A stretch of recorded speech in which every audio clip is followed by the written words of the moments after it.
Mahalaga sa mga Pilipino ang pagsasalo-salo tuwing Pasko pero iba-iba pa rin ang itsura ng Noche Buena ng mga Pilipino.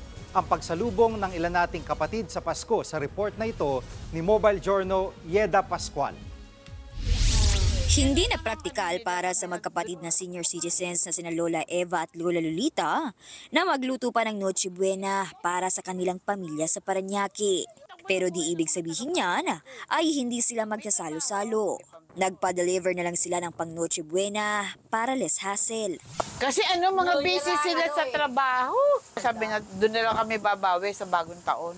Pag may pambili. Si Christopher naman, inuman ng trip sa pagsalubong sa Pasko. Bukod sa pamilya, kasama niya rin sa pag-celebrate ang mga katrabaho.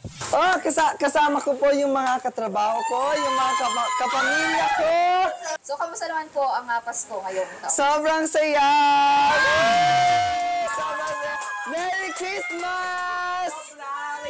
Ang pamilyang ito sa General Trias City sa Cavite, all out ang pagdiriwang ng Pasko.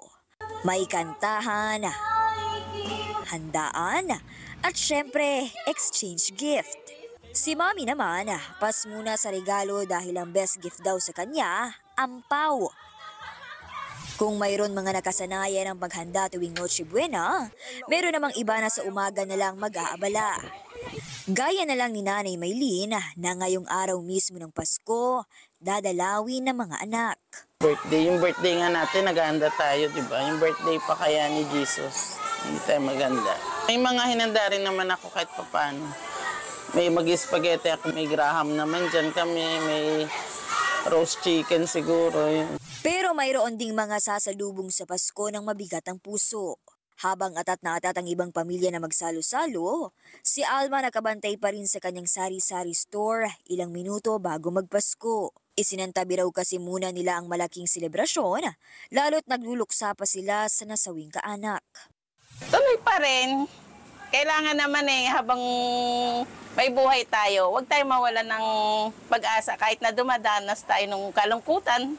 Ang tunay na diwa ng Pasko ay pagbibigayan at pagmamahalan. May regalo o wala, marami mang handa o kaunti. Merry Christmas po sa inyo lahat and Happy New Year! Merry Christmas, mga kapatid! Nagbabalita mula sa Frontline, Mobile Journal Yeda Pascual, hatid ang muka ng balita. Mga kapatid, Jiggy Manikad po, iba na ang may alam at may pakialam sa panahon ngayon. Para sa konkreto, kumpleto at komprehensibong balitaan sa Frontline, mag-follow at mag-subscribe sa social media pages ng News 5.